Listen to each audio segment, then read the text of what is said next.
This Meditainment production is brought to you today by the Samurai Aquatics and Decor Metaventure. Scan that QR code or click that link in the description and dive yourself headfirst into the Samurai Aquatics Discord server to pleasure your peepers on our current and future range of outdoor decor.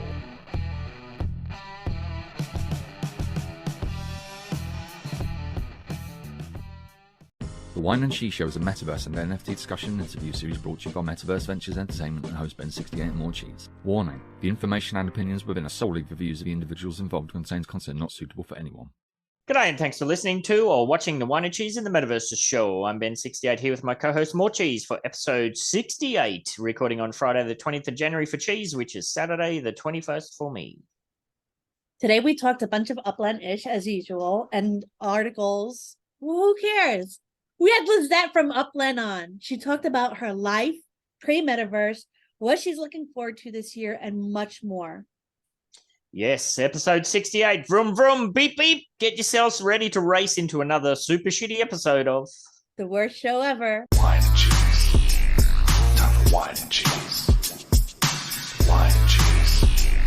Time for Whine and Cheese. One is a wanker, one's slinging stunts. One's from Australia, one's from the Bronx.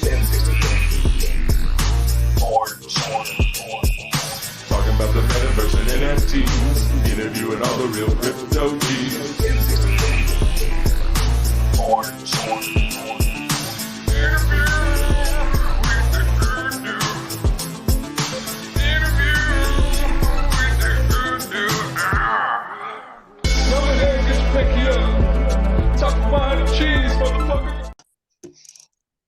Hello! Welcome to the Whine and Cheese and the Metaverses show. We have my co-host, Ben, and we have a special guest, Lisette.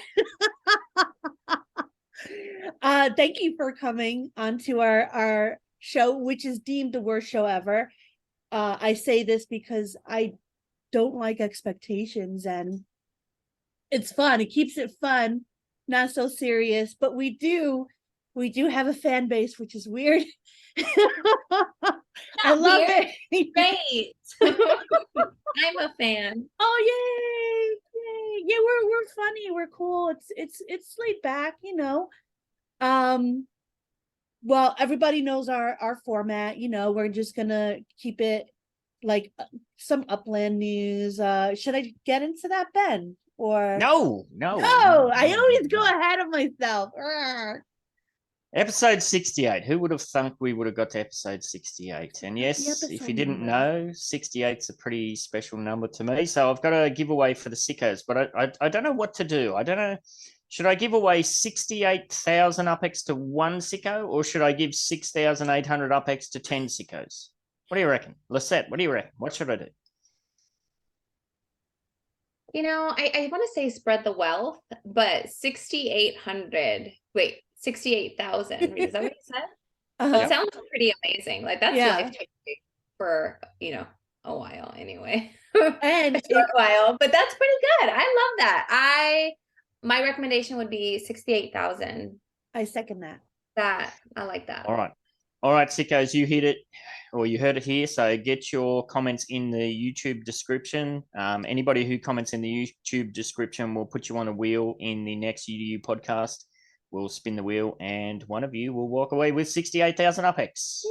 There you go. Now take it away, Cheese. Take it away. Buenos Aires. Oh my God, that was a great open. I know some people complained about 30 seconds. I mean, what the hell is 30 seconds? I know, Banana, I love you. I know you were the one that complained, but 30 seconds? What's that? Like, all right, so you send to a property and it was like a 30-second wheel, and then you got there and then you were able to purchase. That's nothing. That's nothing. I thought I was only going to get 1 or 2 properties. I got 8. I was very happy about that. Plus, I got to move around. Like, I never usually get to do that with a small opening such as this. I got to move around. I got to go to other places. I'm excited for it. You missed it, right, Ben? Or did you go in? I just slept straight through like a baby. Yes. Like a baby.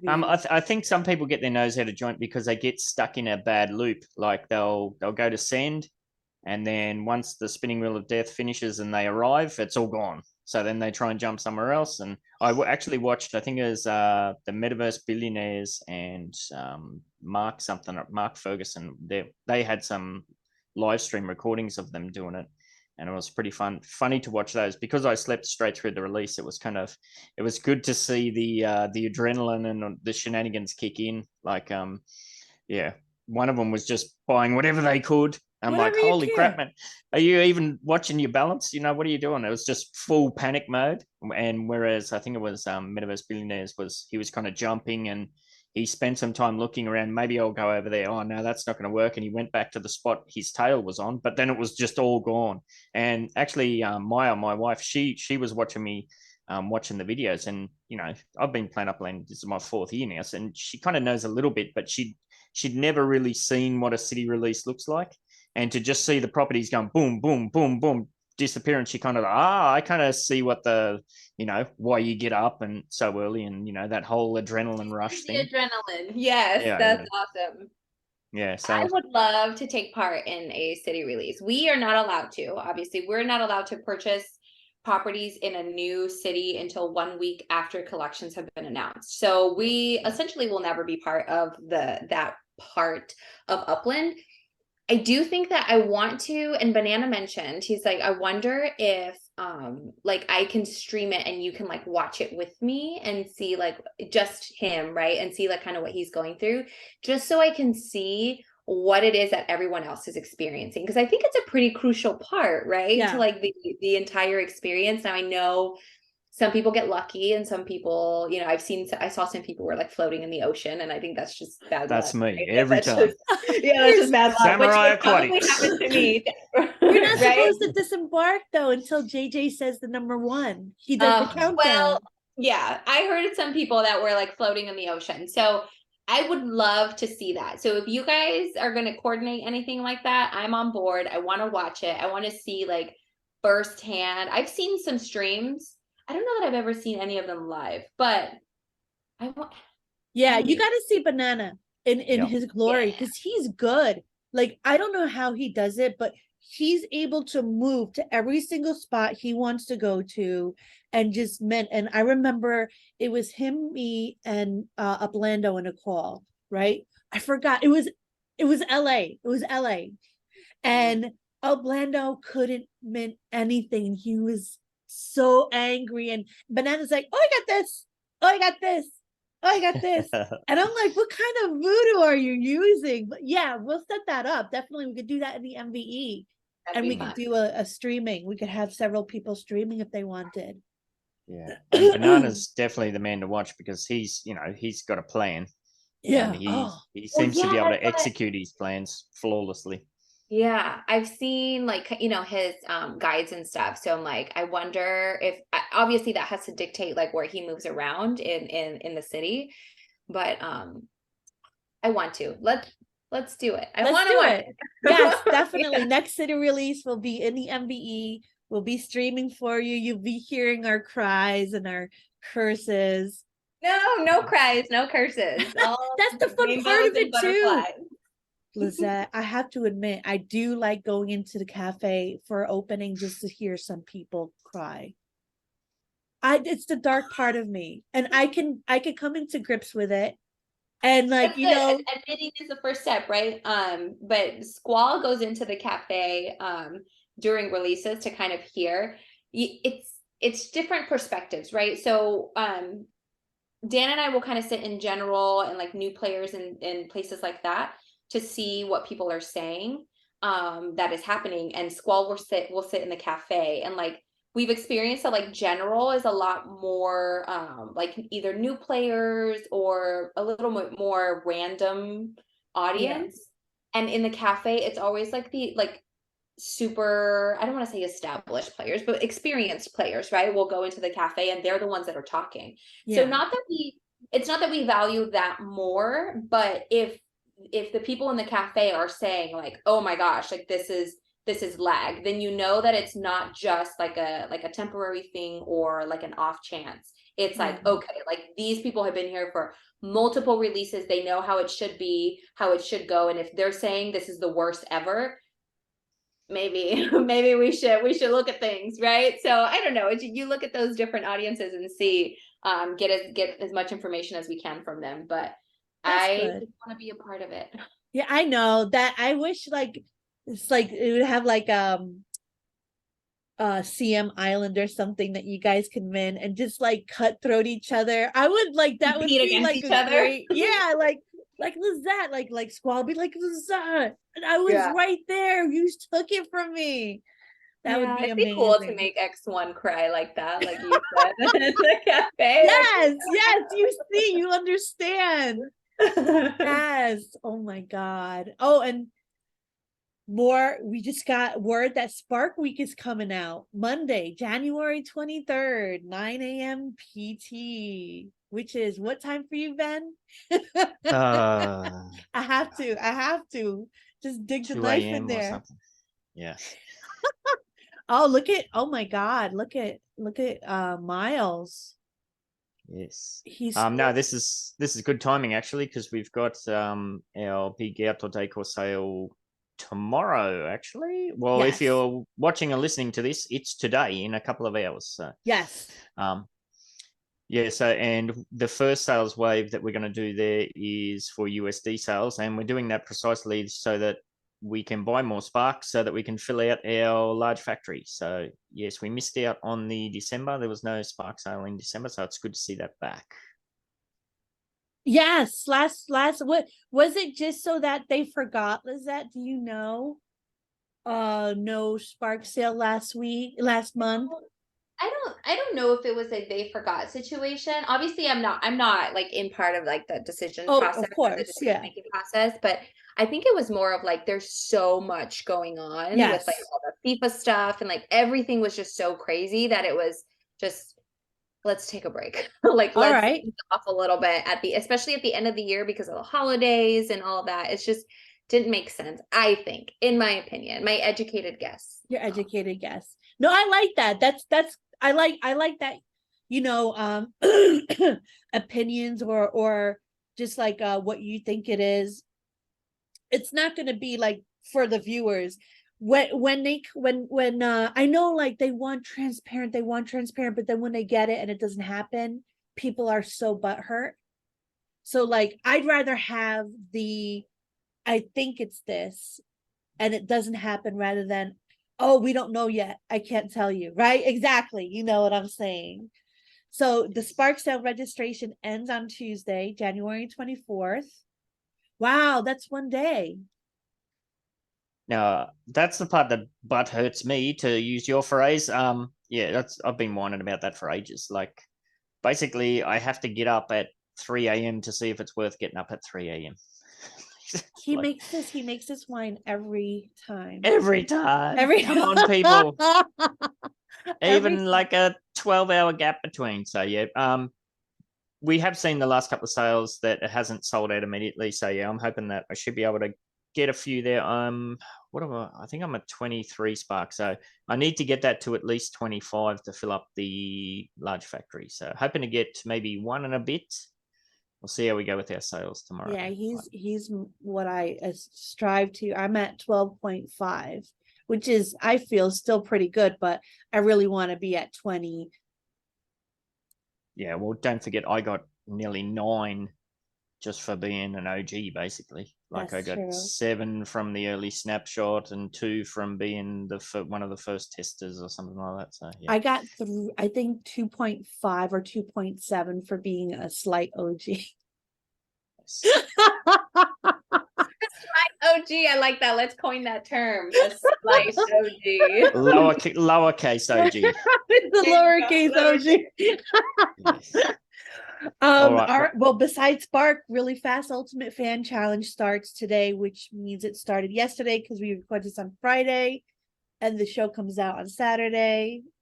Worst show ever. Or Saturday, Sunday for me. Yes, keep going. Yep.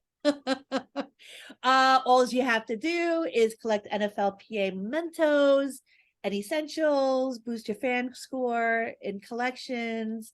Top 100 players will receive rewards. Top 5 players will receive a Block Explorer, which is pretty cool. And just real quick, I just want to say cars sold out. which is awesome. I mean, it was a bit slower only because there was a city open.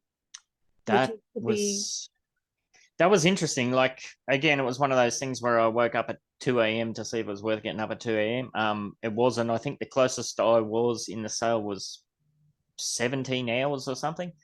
So I thought, oh, well, I got no chance. I'd try and go back to bed. But when I woke up later, there was still some available. Like, there was still like 115 of 200 available. So I was like, huh, maybe I'm in for a chance here. So I kept an eye on it through the working day. Like, I checked on my lunch break. Oh, there's still 40 left, like 8 hours to go. Well, maybe. But yeah, it kind of sold out right at the end, just when I finished work. So, but yes, there's a lot of people that were lucky in the same sort of situation where they looked and thought, I've got no chance. And then several hours later, they managed to pick a few up. So this is just me, making theories, but maybe something's coming up where like you need a car to be able to participate in an event, or I love your face there. I saw some speculation you all were doing in the cafe the other night. Oh yeah, about that, and I don't know. And there's another one I have, or maybe this is to give people enough inventory because car showrooms will be opening soon, and well, I know some opened already, but like the next round, there's always excitement. There's always something happening. I love it. That second one is a little bit more plausible, I think, to All maybe right. make up more car showrooms. Maybe that's the way. Have you heard me singing in the cafe to no? No, I have not heard you singing. So all right, so Goldie has the cafe now, and he's doing really well. And I go in there, I support him every time. And I know he was having troubles in the beginning where like he was getting his audio set up. So what I would do is I would intro him with a song, and then I would do an outro, but then it was getting too hard for me, so I only did outros, and people have their favorites, so I'll just kind of change it up. And Joe Lives, his favorite is the one I did. Let's hear it for the gold. Let's give the gold a hand. Maybe he's no Uplander, but he's an Upland one-man show. Whoa, whoa, whoa, whoa. And some people come there just to hear me sing him out, which is weird. But you haven't heard it yet? Well, we just did. Well, you just did. That's true. I had not heard it live, but that's gonna be what I look forward to. Obviously, Goldsmith show. I have been telling Goldsmith I'm going to go into the show. It's just at 10 o'clock my time, so I have to like deliberately like put kids to bed and like get everything taken care of at night, and then make the time to do it. I'm gonna do it. It's gonna happen. It is Goldsmith. I hope you're watching. It's going to happen. He's watching.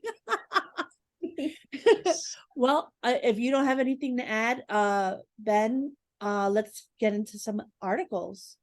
No, you keep trying to jump the gun. What's going on here? Oh my God, I don't know. What am I missing? You're missing something major. We have a big sale coming up today, if you're listening. Yes. So this is I'll bring this up now. We worked out how to do sharing stuff with audio, so maybe this will work. And look at that. Look how many views it's got.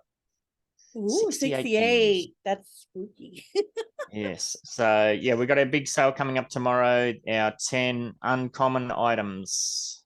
So that's the sauna, jacuzzi, umbrella patio seating, outdoor grill. Make sure you put a gnome in front of it.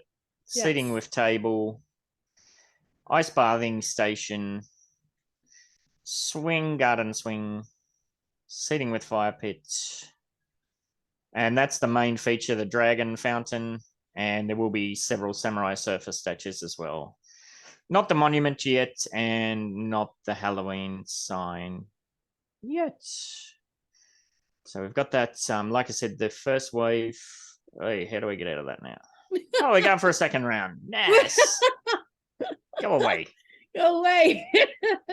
Yeah, so we got this is all happening. If you're listening or watching this sale here is going to happen in about 2 hours, something like that, I think, from when this goes live. And then later in the evening, there'll be a second wave that's going to be UPX, and then late my time, which is crazy AM your time.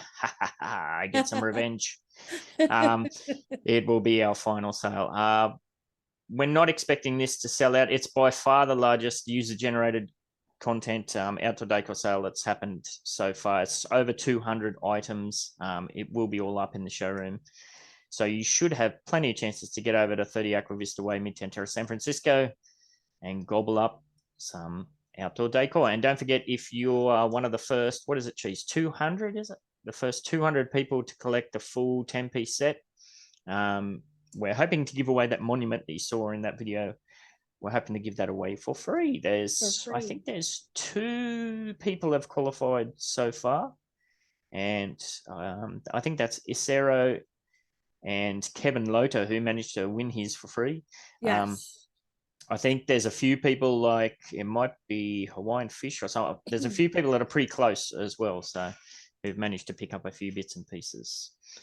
So yes, should be plenty of opportunities to get some stuff there. All right, Cheese. Now I'm officially done and over to you. Now we can get into some articles. Sorry, Ben. All right, now you found this first one. I don't have a clue what this one's about, so you're gonna have to take this one away. Something about movies. What's going on? Oh yeah. So like before we get into it, this one I found is pretty awesome. It touches on a stock I used to buy, sell, and short a lot of like years ago, maybe 4 or 5 years ago.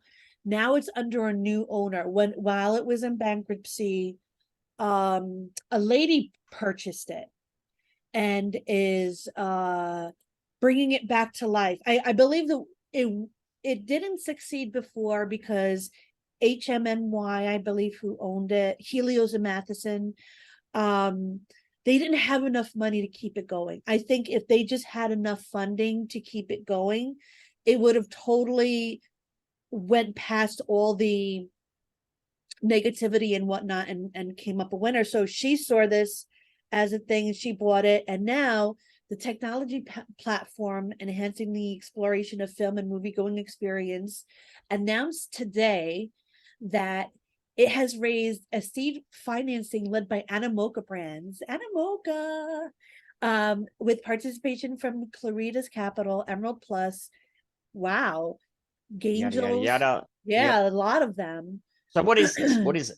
So MoviePass is basically like an incentives program, basically, where you purchase instead of going to the movies and buying, this is from what I remember from years ago, instead of going to the movies and buying a ticket, you purchase a subscription and you're able to go to the movies with the subscription for as many times as you want. Some people were really taking advantage of it. I think going every fucking day. Is this old tech trying to shoehorn into new tech? Aren't cinemas like that's what I'm dodo? Thinking. Yeah, cinemas are dying art. What if they're making it so that you can go with virtual reality? Like Animoca is Metaverse. Animoca is they're investing in new and innovative things, right? So they're not gonna pick a dud. I'm sure that they have something up their sleeve, or MoviePass has something up their sleeve. Like, what if you and the family could put on your VR things and just watch as many movies as you want to from your living room? Okay, hold on. So I'm reading this article here. Yes, what you're saying, that could be cool. I don't know if I could do that, but that could be cool. But it says the company's Web3 strategy, including virtual reality cinema experiences and using technology to drive traffic to theaters. So that is the part, using technology to drive traffic to theaters. What are they talking about there? Like, is this what you said, Ben? Or remember? Oh, sorry, finish that thought. No, go ahead. Yeah. I was going to say, remember, Cheese, we touched on an article, I forget what it was about, but it showed all of these people in a cinema, but they were all wearing virtual reality headsets. I'm like, what's the freaking point of that? Yeah, like, if I'm going to do that, I'm going to be home. Yeah. Exactly. Why can't I do it at home? So outside of them doing it like old school Honey, I Shrunk the Kids ride at Disneyland, where you're like there and you have the 3D glasses and like you're seeing it and you're you know, you feel the rats on the floor and you feel them coming at you, like the whole 4D experience. Outside of that, like, and even then, it's not really, I don't know what it has to do. I don't know what it has to do with Web3. I remember those rats. I remember those rats. Right? I know my mom used to tell me, don't wear flip-flops, don't wear sandals to the movie theater because then the rats will bite your toes. Oh. That's funny. Yeah, Yeah, actually, a movie theater, fun fact, movie theater I used to go to when I was in middle school was like $5 a movie, right? We used to go and like, I just dumb, stupid. It was across the street from the Olive Garden. And we would go to this movie theater, and maybe like 2 years after, when I was in high school, I wouldn't go there anymore. It closed down because they found like a swarm of rats. And I'm just thinking, oh my God, like this is a point in my life where if I dropped my straw on the floor, I'd be like, yeah, you would just my second rule, whatever. And so they had a swarm of rats. I cannot. Wow. Oh my God. It's all right. I'm still working through it. Wow. Okay. That's very similar to the one that we used to go to on Allerton Avenue. There was this big theater, and we used to be able to walk there, and it closed down. We were so like angry, and then we found out like it was a cockroach thing. I know. I can't. I can do it rats, which is funny, but I can't do it cockroaches. Oh, I got a good story for you then. Oh no. Oh, go ahead, Ben. I'll try and make it quick. When one of the jobs I had, I think I've talked to you about this before, was working in a massive bread making factory. And one of the jobs I had to do was I ran this massive sieve machine that sieved the ingredients that go in with the doughs. And of course, there's flour, and that gets spread out all over the floor. At the bottom of the machine, you could see just thousands of little antennas poking out like this. And then like we had like proper reports we'd have to fill in, like a pest sighting report. So I'd fill in this reports, and nothing ever got done about it. And we'd go for our lunch break or whatever, and we'd come back, and because there was a fine layer of flour over the entire floor, as soon as everyone goes off the floor to have their lunch break, you just see these track marks everywhere, all over the place. And then once all the machines start turning back on, they all run back in under the machines. So just horrendous. Yeah. Yes. Yeah, that's disgusting. I'll Enjoy never your eat bread in breads. Australia. Yeah. Well, I don't think it's just Australian. It's everywhere. Oh, Yeah. I'm sure. Yeah. Yes. So anyway, I don't know how we got onto that, but yes. Gross cinemas. Yeah, it's gonna. I think that's one of those ones we're just gonna have to try and keep an eye on it and see where it goes, because it's a bit seems good, but I don't know where it's headed. So well stay tuned for more. We'll keep it updated. Yeah. The next one, I'm sure you're very excited about, Cheese. Long-term watchers and listeners of the show will know that Cheese has a kind of a long-term play within Upland to buy up all the McDonald's, and what else are you buying up? You're buying up all sorts of things. Burger Kings, Wendy's, Starbucks. Yes, so we did have some news drop earlier in the week that, well, what do you know? Ding, ding, ding, ding. Lunar New Year shindig, McDonald's to party in the metaverse using AI. So I did send this to you at the time. I want to party in the universe with Ronald McDonald. With AI generated art of Ronald McDonald. He looks a little bit creepo. It's creepy. Yes. So it says here, McDonald's is ramping up its efforts to appeal to a younger generation of consumers and diversify its customer base by featuring a variety of digital and physical components commemorating the Lunar New Year. So this, it appears to be a Chinese thing to kick off. Like we've been saying for ages, like all the McDonald's in Australia now, you order from massive tablets on poles. It is very much primed for Web3 NFTs experiences. So it'll be interesting to see what it says. So the fast food giant has announced a partnership with Chinese YouTuber Karen Oldmate, whose videos have garnered more than 500 million views. So it's pretty big. The tie-up will see McDonald's using Cheng's videos to promote its restaurants and products. Well, that's not Web3. Where are we in the Web3 business? Right, in the next one, Cheng, a digital storyteller and entrepreneur, has been tapped by the fast food company to produce a variety of digital and physical components commemorating the event and showing support for Asian American and Pacific Islander community. Well, that's good that they're like putting charity into this as well. Yep. That's always the campaign includes a commercial using AI, a metaverse experience, and an augmented reality filter with artwork by Chang. That's cool. I love it says this. McDonald's is expected to bring more than just food to life. The company's goal is to share the holidays with everyone, regardless of where they live. In a statement, McDonald's, blah, blah, blah. if you're watching this, please, can you Hook up a please cheese.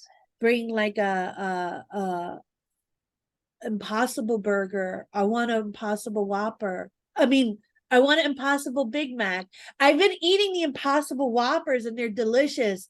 I want to be able to have an Impossible Big Mac. There you go. All right, that was Wait, nice. scroll down to the quote at the bottom. Right here, we know our fans live at the intersection of innovation and culture, and that's where McDonald's needs to meet them. I like that. I appreciate that. Yeah. It'll be interesting, though. Yeah. It says there are cooking competitions, zoos, games, and more. You can even customize your own 3D avatar with a range of options from hairstyles to clothing. This is where I think it's happening with any of these major brands, whether it be fast food, retail, that sort of stuff. I think you're going to, as part of the online shopping or the in-store ordering system, you're going to have your own profile that will be associated with rewards. You've got your Starbucks card. Well, it's just taking all of that stuff to the next level. NFT rewards and this, that, and the other thing. Customizable avatars. It's so easily transferable to what's already in place, like all of the Web 2 stuff that's already in place. Cool. So I know. I'm excited to see where this goes. Yeah. Yeah. And we said this too. We mentioned this way back in the day, Cheese, scanning QR codes on the screen to get different sort of things. So yeah. Very, very interesting. Cool. I like seeing this push of like, if all these companies and organizations know, like McDonald's is not something that you would think is like tech, right? But you're like, all right, we have to adapt because the Web3 is what's it right now, and it's going to be what's it for the foreseeable future. So what are we going to do to jump on board the train before the train leaves us? Exactly. So I dig it. I can see that. It's really creepy though. And I love McDonald's French fries. Yes. How can I get that from a metaverse experience? Exactly. Figure that out. They've bought me. They've got me. Well, you could go into the VR in McDonald's and they could be like, oh, you're play this game and you could win a coupon for free large fries. Yes. Yep. Yeah, it's all primed for it. And Cheese and I always talk about like this stuff is a snowball. Once, like you said too, Lisette, once companies see big companies like this getting involved, it definitely becomes that snowball effect. McDonald's, go to Upland. I waited till you drank. Pump cheeses bags, yes. Sorry. All right, we're going to race through these next. We'll race through these next few. So this one is the metaverse, the next big thing in franchising. Speaking of McDonald's. Wow, that's something to look at. Like you create something, a level 2, and then you kind of franchise it out and let other people make you money. Yep. It says franchises like McDonald's, Arby's, and Jimmy John's, never heard of those two, are investing in building up their virtual brand presence. Here's why. Ding, ding, ding, ding. The metaverse is a 3D world, yada, yada, yada. But participants aren't just making decisions in the digital space. Many of the activities in the metaverse can bring real world results. Yep. Ordering a product that will be delivered to them, like you just said there, Cheese, you do some kind of in-gamification, win your fries, it gets delivered for free. You don't even have to get out of your dungeon or your couch. Yes. They better be hot fries, And hopefully the Uber driver hasn't nibbled on a few of them. Yes. Research predicts 25% of people will spend at least 1 hour a day in the metaverse by 2026. 1 hour? Yeah, come on. That's like it seems a little low. were like 20. And it's an industry set to be worth 800 billion by 2024. So naturally, franchise brands are starting to pay attention. Oh yeah. Many innovative franchises are finding ways to expand their brands, businesses, and intellectual property in the metaverse. Yeah. So it's more of they're adapting to this rather than, we're not reinventing the wheel here. Yeah. You know what though? This is kind of, so my background is in communications and marketing and PR, and that's what I've done before coming on with Upland. And I will say that PR 101 is, or communications 101 is, you have to have a conversation where it's happening, right? And so these businesses all used to do just commercials or newspaper ads or billboards, and then they moved on to, okay, let's explore social media and let's get on Facebook, and then it was, oh, let's get on Twitter, oh, let's create reels, let's get on TikTok. They have to adapt with where people are going. People are going to the metaverse, they have to come to. Like, that's bottom line. So I'm excited. McDonald's, come to Upland. Hell yeah. Hell yeah. I send them emails all the time about Upland. That's like the one player that always tags Elon on Twitter. Happy MFR. Yeah. Yes, I met him in Vegas too. He is happy. He's him and his wife, very, very nice, happy people. Yeah, he keeps tagging. Always see those tweets, always, and it's I love that. A52. Yeah. Oh. I love it. He'll get him. He'll get him. Oh my gosh. Eventually.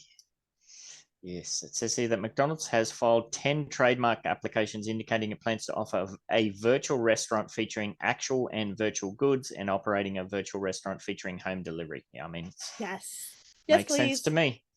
Makes sense to me. Shoot, I'll even order a small fries for the Uber driver so they don't touch mine.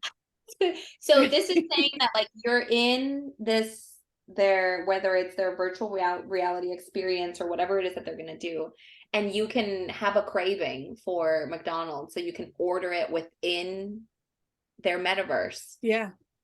Well, you've talked about that before, Cheese, where you might maybe playing a game and you come across some kind of in-game advertising, and there's an option there to order from within the game and it gets delivered. Yeah. So yeah, that's definitely. You're walking through Upland and you look to your right and you see a McDonald's there, and you're like, you know what? I'm gonna go into that McDonald's, and you hear this McDonald's, like, that's a great place to get customers and people that we're all hungry gamers. Like, we're walking in and we're like, damn, like, freaking McDonald's. And it's just like real life. Like, we don't leave the house, so you're gonna have to come to us, and you're gonna have to come to us in Upland. Yep. What role will franchisees play in the digital space? There's some questions here that this article's asked. Who is the rightful owner of metaverse real estate? How will brand service customers and clients? How does the franchisor monetize this opportunity? While it is one thing to build an e-commerce platform or invest in a loyalty program app, moving to the metaverse may be a bit more involved. Franchisors, for example, will need to be willing to accept alternative payment methods such as UPEX. In addition, there are several legal considerations that need to be made. Yada, yada, yada. Yep. I like that. I like what you did there. Yes. No, it's very cool. Yes. There's a bit more, like, we've only touched on that briefly. So yeah, there's a bit more you can dive in there if you want to check it out. But yeah, I think it's all heading in that space. So. Oh yeah, that was a great article, though. Pretty cool. All right, 3 more to go. Now, this one's interesting. The State of the Games Industry study by the GDC, the Game Developers Conference, shows how much dev skepticism engens. What the hell does that word mean? Engens. Is that like agenda or something? Or I don't know. Engines? Engens, like goes with? I don't know. Can you do a quick Google search for me, please, Cheese, if that's possible? With metaverse and blockchain, hokum. So yeah, the GDC is a massive thing. I used to get FOMO about the GDC, Game Developers Conference, every year when I used to play around with game development. There's all sorts of cool stuff that goes on every year, and they always survey the participants as part of that thing. What's this? 2012, blah, blah, blah. Many developers were hesitant within the metaverse. We've talked about this. There's still a lot of skepticism within the traditional gaming communities, and of course, that feeds onto game developers about the whole metaverse NFT web thing. It's still pretty much a poison words. in a lot of people's minds or their eyes. So some of the stats here, that 45% of respondents said that the metaverse concept is not about to deliver its promise. Ouch. Epic Games clocks in a rate of 12%, followed by Meta and Microsoft at a rate of 7%. Yeah, keep in mind that the people that are surveyed in this come from a heavily FUD, mindset in regards to metaverse and that sort of thing. So as last year, the amount of developers who aren't interested in is very much lower than this year. 75% said that they aren't interested, while the percentage of devs say their studios are considering blockchain actually decreased since last year. A whopping 56% say, now this is what blows my mind. 56% said they remain opposed to blockchain. Well, they're going to get left in the dust, evolve and adapt. It's one thing to It's say, an understanding thing though, right? Like they just don't understand the concept. Yeah, that's what it is. It's one thing to say, oh, we don't really want to dabble in that ourselves just yet, because like you say, we don't understand it fully or we don't know where it's going. But to say you were opposed to it is kind of shooting bow and arrows at the lightning, I think. How'd you go, Cheese? Did you find it? Ingens? No, I found Engender. Oh, we'll move on. Yeah. Somebody will be clawing their ears and eyes out as they're listening. I know. Yeah, that's what you get for watching us. When asked to speak about their opinions, many developers said there might be a valuable place for blockchain technology in video games in the future, but this article is written horribly, but compared to these current technologies to non-sustainable and predatory usage. Others said that the risk is greater than the benefits and that existing technologies serve similar purpose and give negotiation of the need for the blockchain. I guess maybe this speaks to what we touched on. I don't know if it was last week's show or the week before, where you're very much against the tokenized blockchain economy. Yeah. So I haven't seen it done. Yeah, I haven't seen it done correctly yet. Tokenomics to me is a joke.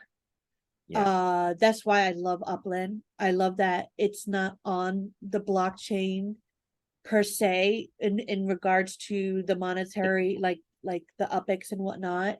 Yeah. Yeah, I like, if they figure out a way to do it that works, then I'm willing to give it a shot, but I haven't seen it yet where it works. Yeah. So perhaps that's the angle they're coming from. And if that is the angle that they're coming from, I get their hesitation. Yeah. So 63% of developers surveyed think video game industry workers should unionize. Oh, that's random. But only 22%. Don't know about that. Is there anything else here? In spite of the major number of surveys, but MetaQuest, blah, blah, blah. Oh, this is interesting. Look at this. Maybe take everything with a grain of salt. 57% of respondents are under the age of 10. That's hilarious. They buried the lead here. I think they should have led with that. Wow. That is hilarious. We don't read these articles ahead of time. So we really don't. We discover them with our listeners. Yeah. Next. So that's hilarious. Yeah, but it does go with the general FUD that's out there in regards to like mainstream gaming and whatnot. All right, we've got a couple of fun ones to finish up on. I think oh no, this one, I don't know what this is. The headline stuck out to me. Medicaid, a world's first metaverse play to earn arcade, raised over 3 million in its pre-sale phase 1. Now I don't like that word pre-sale, but and especially when they say this, look, buy now before the price rockets. Yeah, exactly. And then dumps. Red flag, red flag. That's what like all the other things do. They pump and then they dump. Right? And I don't know how they can. Yeah, it's not. That it's because not I was playing. Yeah. I was playing.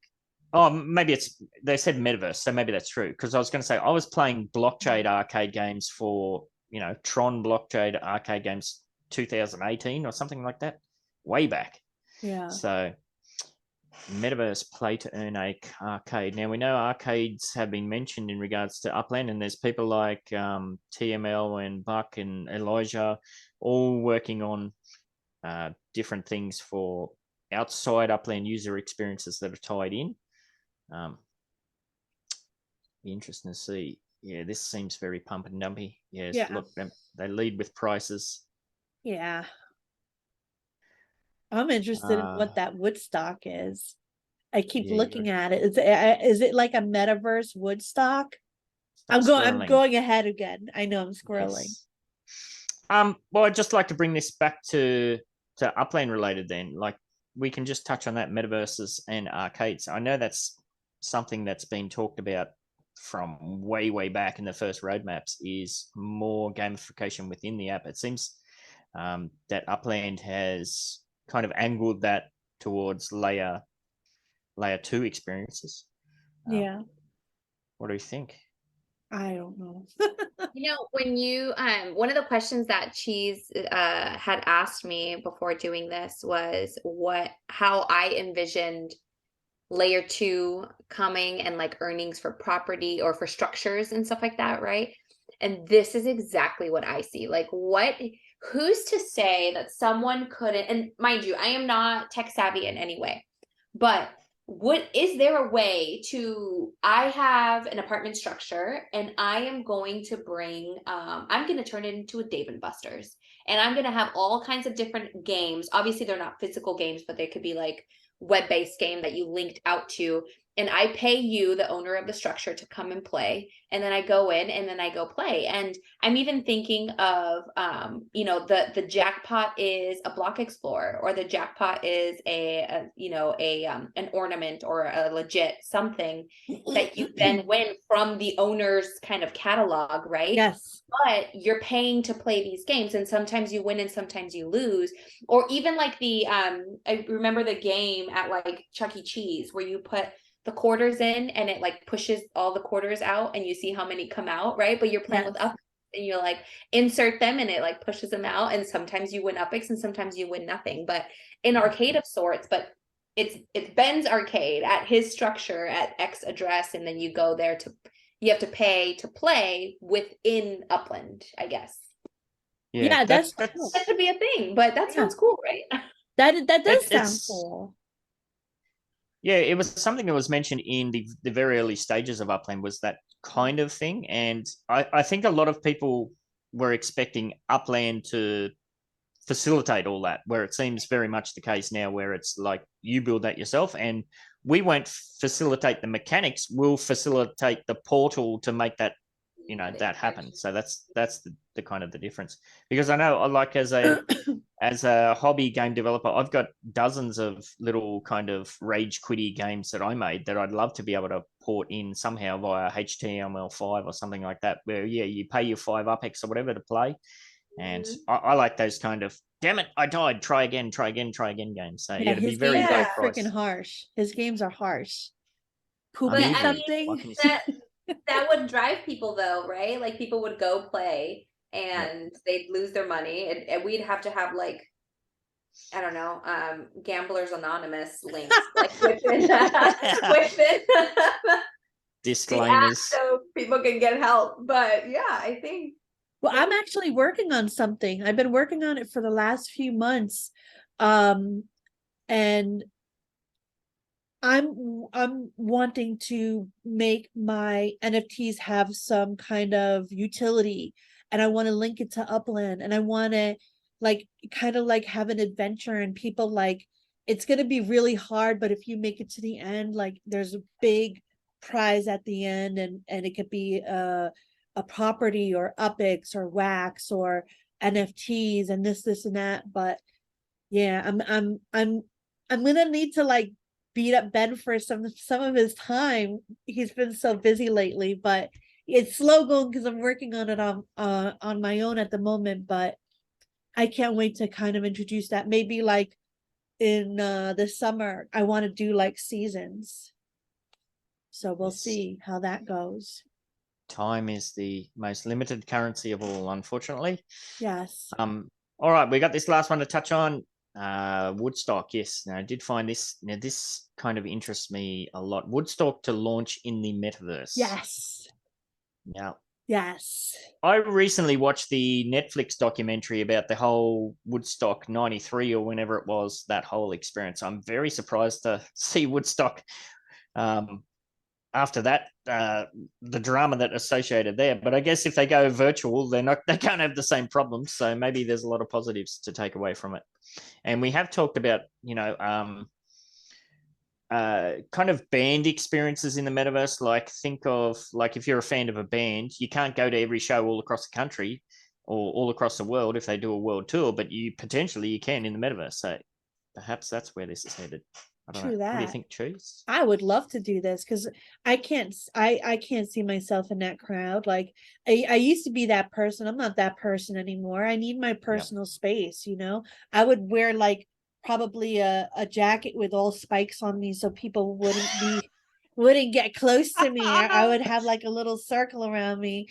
They would hate me. And then like I love using my own personal bathroom. Like if I could go to a Woodstock, experience it with real life people there, I'm there virtually, and then I could just take it off, go use my own bathroom, make a sandwich, get some Diet Pepsi, come back and be like, hey, I'm back. Woo woo. I would love that. I would love that. I would even pay to be there virtually. Yes, summer festivals. Yeah, I had my time in the sun, literally, with those. I'm the same boat as you. Too old basket, too hard basket. But yes. So it says here, Woodstock Ventures, the founders and producers of the legendary Woodstock Festival, are partnering with premium metaverse builder Sequin AR to develop 3D virtual environment Woodstock World. Wow, Madonna, Mariah Carey, Ariana. I would go. Cool. And I hear Madonna's doing a tour now with all her classics. Well, she's very much in the Web3 space. Yes. Like what she did with Beeple. I mean, they were pretty cringeworthy, the NFTs she put out, but yeah, they were, but I'd still buy them if I could.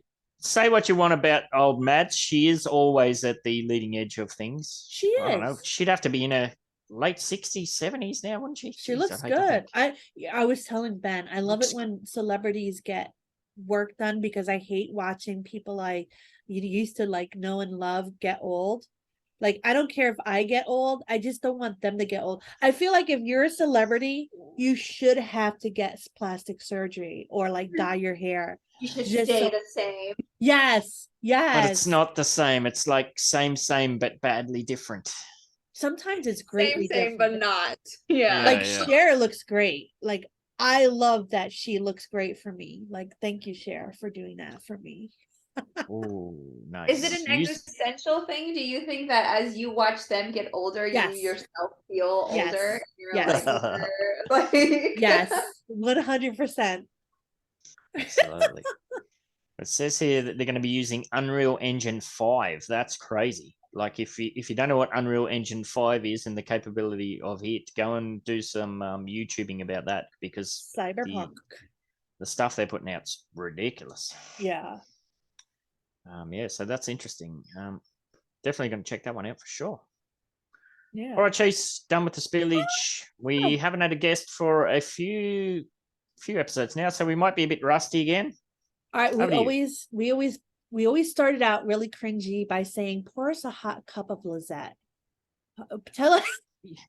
Yeah, and you never give the context for what that means. That means tell us about yourself. Like, what is your background before Upland? What did you do before the metaverse?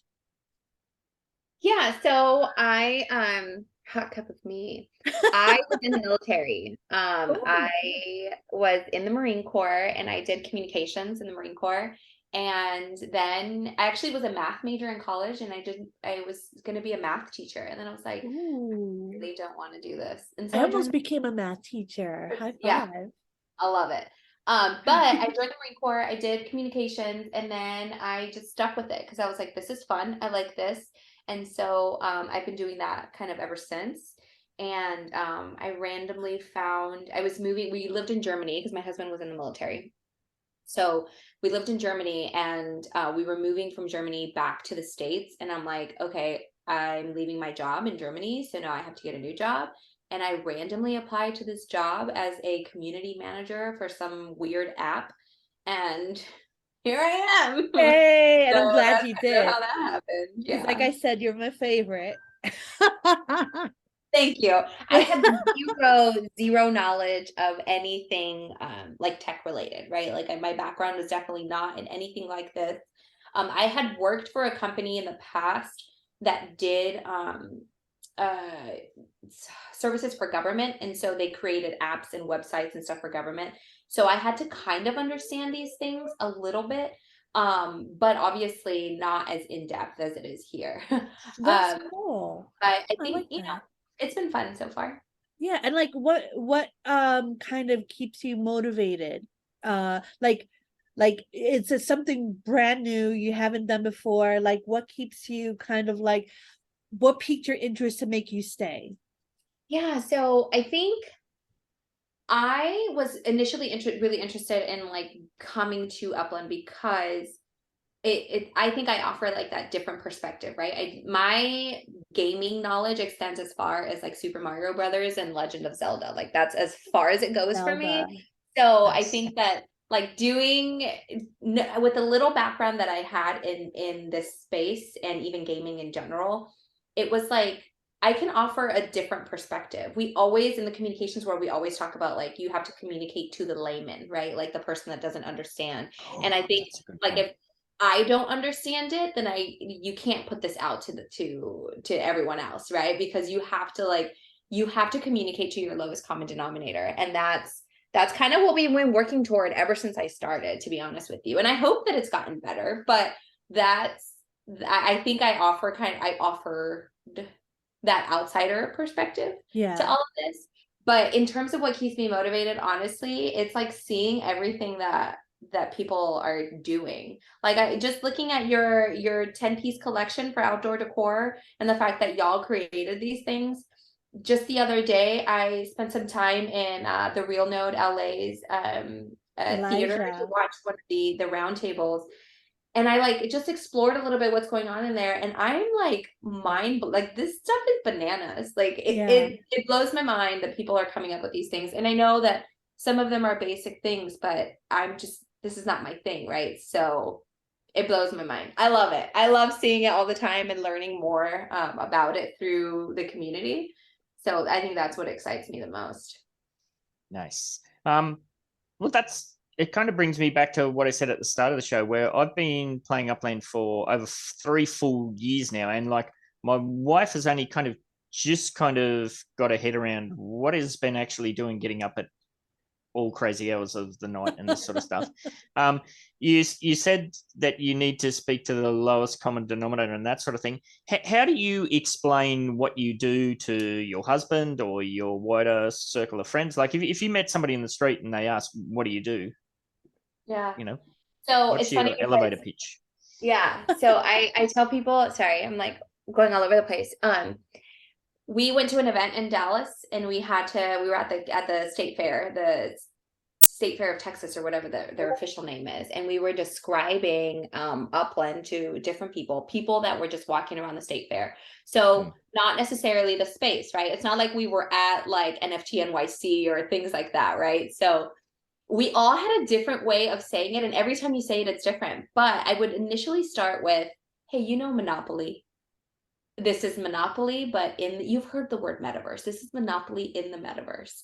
And you go around, you can buy different properties. You can buy your own property. But then once you're in, you can do anything anything you can do in real life right now, walking around the state fair, you will be able to do in Upland. That's essentially my short little elevator pitch of what I say to people. But I mean, that's the goal, right? Like all the things that you're doing in real life, you can do in the metaverse and in real life and tie them together. And so I think that's the selling point that I keep coming back to I kept coming back to whenever I talk to people. My husband does not understand it. He thinks it's whack-a-mole, but I think he's slowly understanding it as I start showing him like the different things. I showed him when I did the spatial thing with Real Node LA, and I went in there and I showed him kind of, what it looks like. And he's like, this is, at first he's like, oh, these are, people that just stay home and don't do anything. It's like, no, it's like integrating every aspect of life into one. And I can go and look at this and I look around and it's like I'm at Inner Harbor in Baltimore. It's like I'm in Los Angeles. It's like I'm in all these places, even though I can't physically be there. So it's bringing the entire world together, right, in a different aspect. So he's slowly understanding it, but I think, I don't know, the selling point has changed since the beginning, but I think we have to stick with that. It's integrating your everyday life and into the metaverse. My husband plays more and more now that he went to Vegas. Like, he'll at least log in every day. He didn't do the Buenos Aires.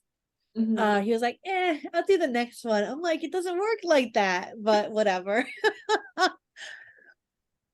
Oh yeah, he's coming on board. He is coming on board with what it's like. Now he is a huge football fan, and so the NFLPA partnership to him and the FIFA stuff is just like that is what he likes the most about it. And so if I could do that, I would go for, I guess I could now.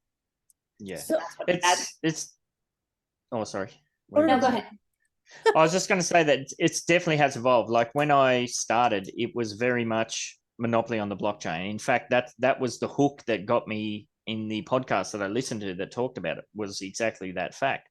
But then you fast forward to now, and we've got people like Eddie from the Board Uplander Club, who's pounding the pavement, getting in touch with like mum and pop businesses and trying to work with them to onboard them into the space. You've got stuff like the NFLPA legits or the World Cup and that sort of stuff. Like that's one of the ways I try and describe it too, is like, everybody knows baseball cards, or in Australia we had cricket cards and this, that, and the other thing. It's like, yeah, but imagine being able to display those to people. They can't get lost.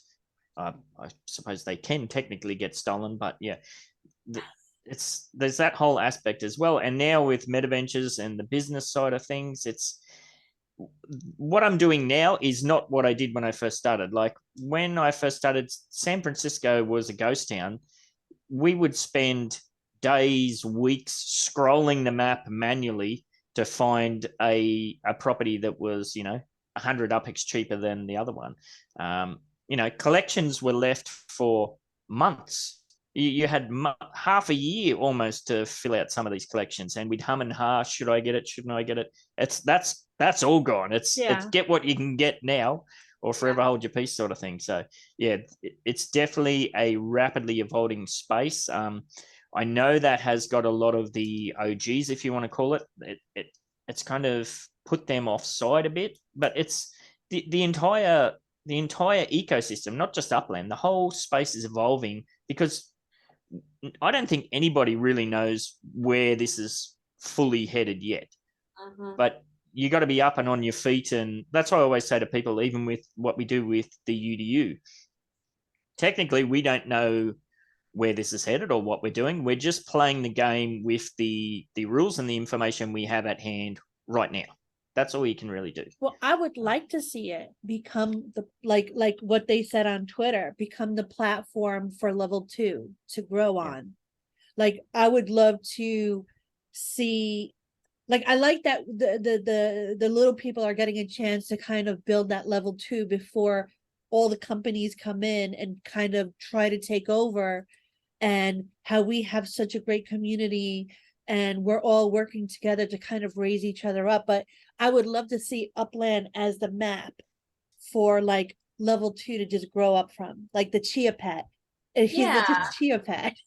It could be. I mean, it's a beautiful concept, right? To think of like Upland is kind of the like you said, the platform, the foundation, and anybody can come and build on it and build that level 2. And you don't have to be the NFLPAs or the FIFAs of the world. You can be just more Joe cheese. and Jane. More cheese, yeah. Wanting to do some game in Queens or some sort of gamification or have a shop or do something. It's kind of fair game for everyone. And I think it'll get to that point. I really do. And that is the inspirational part of it, right? It's on track to be a place where anyone and everyone can be an entrepreneur, can be exactly. Exactly. Put your imagination out there, build it. Do you, Yeah, oh, go ahead. I was just going to say, yeah, I looking forward, I see it as a kind of a hub for portals to different experiences, whether it be, you know, a direct portal to Decentraland or Sandbox, or maybe it will be like we covered a thing where McCain's did a campaign in the Roblox. There was a whole system there. Like I can very easily see it once the tech has evolved enough, and all the bugs have ironed out. I can very easily see that happening. A lot of people have these ideas, but I don't think the foundationary tech has caught up to the ideas yet. Like it is cutting edge technology that takes time, and as we've seen with even just the outdoor decor whole system, there's a number of issues and bugs and glitches that just need to be worked through. There's no quick fix. There is a heavy dose of patience that needs to be sucked up by everybody, especially the whiny old OGs like myself. So I didn't come from me, it came from you. But yeah. So what was, like, looking back on 2022, Lisette, what was your highlight? What was the thing that stood out the most for you personally? Upland wise, I would say, man, There was so much. There was obviously, like, you know, FIFA was like a pretty earth-shattering kind of contract, right? And it was a great thing to do, and it will be in the future, and that was really cool. Coming from just little old community manager Lisette, I would say in-game chat was the most exciting thing to come, and what's evolving. There's so many plans for that, and I think that that's going to be the biggest thing for me. Is that's the first step into Upland becoming, you know, the real world in the metaverse, and that's the first step. Communication. You can't do anything without communication, right? And so for that to be happening in the app, this is only the beginning. That's what excites me the most. Or well, at least I'm glad you brought that up, because that goes to another question I had in mind for you, which is in-game communication. Like, this is the beginning. This is, cafes will start coming out. People will start having their own kind of, like, you know, communication and like talking, discussing. When cafes come out, I know you don't know, like, and people out there, like, these are just kind of like theories, speculations. These are not exacts. Like, will Upland Discord go away, and will Upland have their own official cafe, like, in the Upland universe? I hope they do.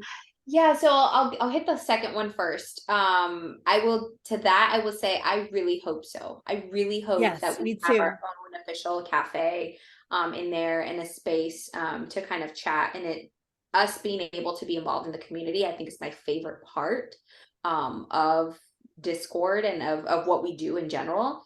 Now, whether when cafes come out, will Upland Discord go away? I think that I think you can even see it now. We're slowly trying to phase more to in-game, right? It's obviously proven a little more difficult as we start adding things to in-game chat. Right now, there's no phasing, right?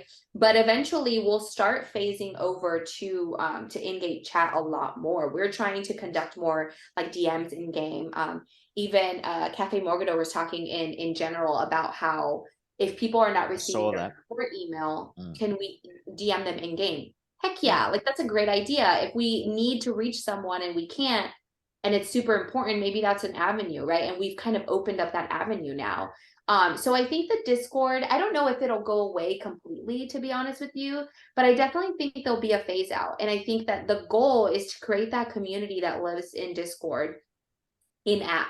And really cultivate that community there with the cafes and with the different different chat functionalities, where maybe you can chat with all the people that are in LA while you're in LA, and when you go to Brooklyn you can talk to everyone that's in Brooklyn, you know, like things like that could, I would love that, really create a lot more sense of not just local community, node community. It just boosts it up a lot more. I don't know that it'll go away completely, but I definitely see us phasing away from it more and more. Well, we already have a precedent for this. We've already been through an evolutionary process. When I started, there was no Discord. We were all on Telegram. And the Upland Telegram is still there. That hasn't gone away. There's still people that use it. And when Upland first brought up Discord and said, oh, we're moving over to Discord from Telegram, there was a lot of people that were not happy about it at the time. I was happy about it because I used to wake up and have to scroll on Telegram to try and find out where the conversation started and have to scroll through, you know, hundreds of messages. So I hate Telegram. Yeah. I know, me too. I don't care for it. Yeah. But you mentioned nodes. And that leads me to my next question. So now that you guys can play, do you have any plans to join any nodes? And if I invited you to join my Bronxdale node, would you accept? I have a lot of people have reached out saying like, oh yeah, you can, you know, join the node. And I almost got on a plane to Queens. I'm in LA right now. I was in Bakersfield. I went to LA. I have not bought a property. I think I'm the only person on staff that hasn't bought a property yet. I feel like this is such a huge decision. And maybe I'm just like, I'm super cheesy and I'm like a total cheese ball, right? Good. Cheesy's good. But I have not selected like where to buy my first property. And I'm thinking like, should it be meaningful? Like, should it be like somewhere I grew up? I grew up in Los Angeles. So should it be like a house that I lived in when I was a kid? Should it be like the park that my mom used to take me to? Like, should it be something meaningful? Or should it just be whatever, like anywhere, right? I think you're overthinking it. Crack the seal. Crack the seal. Don't tell me that. Yeah, break it. Anyway, I am just gonna buy a property. Someone had told me in Discord that there's a Lisette Street in LA. Yeah. And I thought I saw that there were no properties available, and then someone told me that there is. So I'm definitely going to do that. And if there is, that's gonna be my first property. But to your note, so you better be quick because you've just said that, and people will right. go and buy that up. Do this before tomorrow, before this comes out. Oh, they're trying to rip me off, and yes. like super expensive. I'll give you a place in my node for free. Okay, so a lot of people have said that too, but we can't do that, right? We still have to play by the rules. So but that is the rules, because all right, so Dog got a place for free because he's like, oh, I have a meta venture and I would like to put it in your place. And I'm like, heck yeah. So not only did I give him a free not for free, you must have swapped it, right? You did a property swap. I think I gave him for mint price. Yeah. Oh, so somebody did that for me. Who was it? I think it was oh my gosh, I don't want to butcher their name, but it was in Queens at Howard Beach, and ain't right. Oh, all right. Yeah. Ain't right. So about like selling a property at mint. So I think now that I think about it, like maybe I should just explore every single freaking node. Like if I get invited to it, go buy a property. It could be expensive. It might get too expensive, but that'd be fun to just kind of be a part and not, you know, favor one over the other. Anyway, I think the concept of nodes is like the foundation of Upland and the community building that is to come. So I love it. And this guy created that foundation. He's the one that created the nodes right there. I did see a definition of like what is a node and all these other, that video. Yeah. He's making sure everybody knows. Kudos. I just checked. There is currently 31 unminted available along Lisette Street. Oh, I'm going. I got to travel there. Yeah, you better get one before this goes live. It looks like between 14,000, 18,000 UPEX, something like that. Oh, that's in my price range. I might buy some too, just to say there's a Marchese way, a Marchese Street, which is my real last name, which is how I got Morecheese. Because like Marchese, all right, so Marchese is spelled like that. So my whole life I've been called Morecheese by everybody, teachers, friends, everybody, and I loved it. I thought it was cute. Yeah, I guess if you like cheese, I'm not a cheese fan. I'm a you fan, but I'm not a cheese fan. Oh, no cheese at all, like mozzarella or. I will eat like nacho cheese, which is all right. But I'll eat nachos. One of my favorite staples in my house to make is grilled cheese sandwiches. And I put like ham and turkey in them, but grilled cheese sandwiches. I will eat a grilled cheese sandwich. You like and it? I will have like a quesadilla, but like cheese on like a cheeseburger or on a sandwich, or like charcuterie boards and you get like fancy cheese. I can't do all that. With the quesadilla with pico de gallo. Now you're making me think about dinner. You're gonna have to yell at us all to make you a sandwich. Cheese is always eating sandwiches on this show. Wine and cheese sandwich show. I get hungry, and I want to get hungry. I get impatient. So meanwhile, it's 6 a.m. and I've been up since 4 a.m. and you're munching away. And I'm just like, tell me about yourself. All right. Back to all right. All right, this is a good one. I like this one. This is one of my favorite questions. What are the top 3 things you're looking forward to being announced this year in 2023? Be careful. Yeah, you're putting me in a tough spot here. Or we could rephrase it to be safer. What are the top 3 things you're hoping for? Yeah. So, okay. 3 things that I'm looking forward to. I am looking forward to the potential for more like community governance. Oh, okay. And that side of things, like neighborhood kind of ratings and stuff. Exactly. All right. Neighborhood ratings, governance within the neighborhoods. I don't know if governance within the neighborhoods is coming officially, but I think that would be really cool. I am excited for Metaverses to become like a normal thing and not this extenuating process that we're currently facing, both for you all and for us. So that would be exciting. I also partnerships. I'm excited for partnerships for this year. I think that it's going to be fun. I think it's going to be a fun year. Growth, obviously. Obviously. These are just 2 like bonus. Yeah. And in regards to like level 2,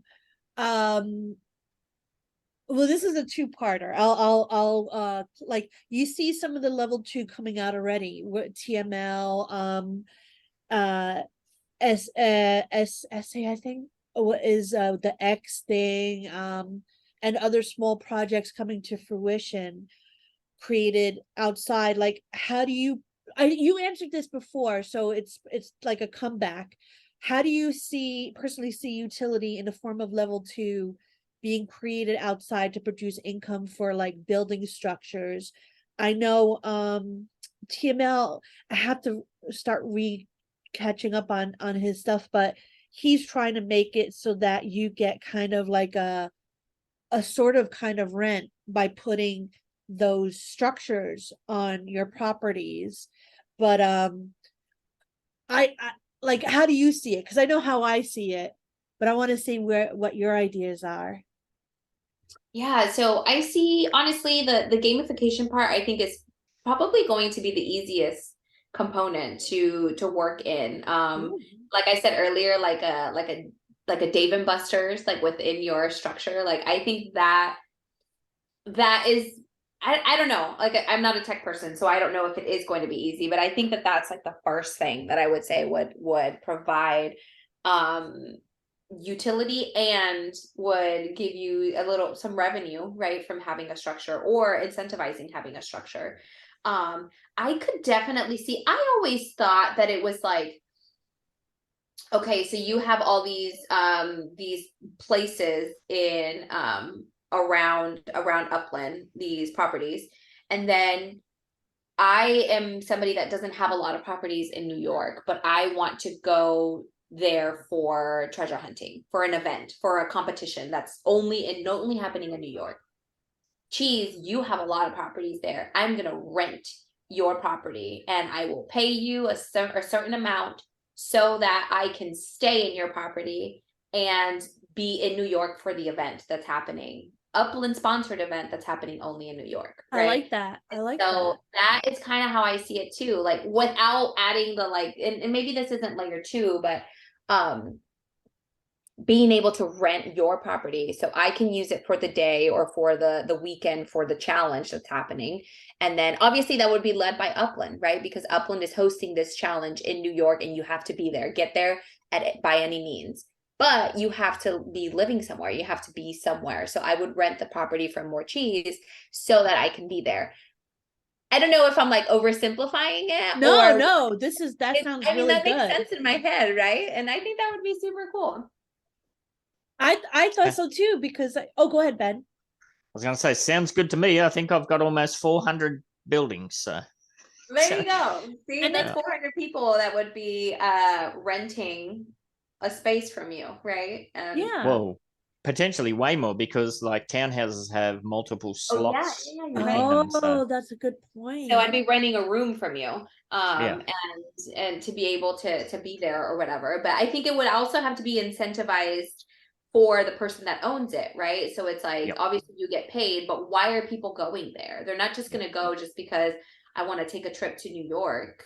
Well, the old speculation on that was always tied with the neighborhood ratings spawning a collection. So think of places like Portage Park or Midtown Terrace, where like that's sold out. If that spawns a collection that has a dividend boost, well, if people want to get in that, but the floor price to buy in is too high, well, perhaps you can rent in that area and still get, it might cost you X amount per month, but you're going to get, X plus boost, whatever in the boost. So that was always the old speculation. Whether that comes to fruition or not, we don't know. I know Metaverser Buck, he's funny. He had me on his show and we were speculating what would drive people to certain apartments than others. And we were like, maybe some doesn't have a bathroom. It has like a like a shared bathroom, and he was talking about like sewerage metaventures where people like lay pipes and if they're connected to your apartment, like people's health would be better, like if it gets to that. We were like really going far. I mean, that's deep, right? That's taking it real deep. But the simplest concept of that, I think, is like, okay, Upland is hosting an event in Times Square. And the closer you are to Times Square, the more you benefit from it, right? And so the more upicks you get, the bigger percentage, whatever. So then those properties closer to Times Square can charge more for rent, right? Yeah. And then as you go out, you charge less because people are going to be gaining less from it. And so, I mean, I don't know what that would look like, obviously, and there would have to be some sort of incentive for Upland too, right? So I don't know what that looks like, but I think that, I don't know. Well, they would have to get like a percentage of the rents, I would think, and that would don't have to. No, because think of things like DAC and the URL, the Upland Racing League, what they're setting up, or think of things like treasure maps. Like there may be reasons why people want to have a footprint in a particular area, but they don't necessarily want to invest in like if there's a certain amount of properties around what are the mainstream tracks that that evolved to become the Daytona 500 or whatever, you might not be willing to pay 5 million UPEX to buy a property there, but you might. Let's like what we used to do. The IndyCars used to come to the Gold Coast once a year. My stepdad and a whole bunch of his mates would get together. It cost a fortune to rent out an apartment within one of these high-rise buildings, but they'd all chip in, and so we could go there as the base for the race, and you could watch the race from there. That's right. So, or I think, like I said, with treasure maps, like if you want to build a treasure web so it's much easier for you to jump all around the place, well, you could have a very extensive treasure map that's just built on rentals, not needing to purchase all of those properties per se. So yeah, it's one of those things where we don't really know where it's headed. It's one of those wait and see things. I love the speculation too. I love everyone's ideas. Like we don't know what's going to happen, but you kind of talk about it, you put it out there, and you never know. You never know who's watching. Like a Lisette would like, I saw this in chat, and bring it to the team and say like, hey, this is really interesting. Maybe we should try it. Or sort of thing, That'd be cool. Yeah. That actually happened. That'd be great. Yeah. So Name 2 partners you would personally like to see Upland work with. Like in the future going forward. Yeah. You personally, like you personally. Yes. Me personally, as a very avid fan of American football, I would love for Upland to have a partnership with the greater NFL. Oh, all right. That's good. That would really boost the NFLPA like project, and it would make things a lot. You know, we look at like what happened, or how everything happened with FIFA, and all the success, I guess, with everything from FIFA. And I think that all of that stuff, all of the gamification that came, all everything can happen also with NFLPA, but it would be so much easier because you know, if we could get those rights and we can do everything that we did with FIFA and have kind of an open, a blanket, like do what you want type of thing, I think that would be amazing. So I think that that's definitely one of the wishes in my book.